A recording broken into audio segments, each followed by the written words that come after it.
बंधुगण सूर्य कुमार यादव आयरलैंड विपक्ष में खेलुवा बेले पड़िया झड़ सृष्टि करते टी20 रे एपरी बैटिंग हुए तो आपण केबे देखि नथिबे। दोस्तों जदि आपण मध्य सूर्य कुमार यादव को भयंकर बैटिंग रो संपूर्ण वीडियो देखा चाहती तेरे दयाकोर वीडियो को लाइक करने सहित आमर चैनल को सब्सक्राइब करने को जमारू भूलु नहीं। तेज आसतु आरंभ करवा आज वीडियो। दोस्तों आपण समस्त जानते टी20 विश्वकप 2024 2 जून ठार आरंभ हो सारी किंतु दोस्तों यह पूर्व भारत और बांग्लादेश मध्य एक वार्म अप मैच 1 जून में खेल जाता जो बांग्लादेश दल भारत ठार परास्त होता।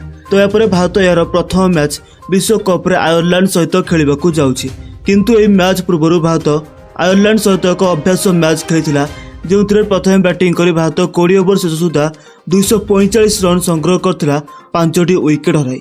ए मैच रे सूर्य कुमार यादव मात्र 35टी बॉल खेली 170 रन करी आयरलैंड बोलर मानक निद हजाई देथिले।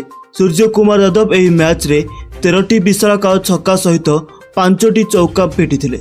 पुणी थरे एही मैच रे सूर्यंक 360 शॉट रे प्रशंसक माने बहुत खुशी जना पड़ुथिले।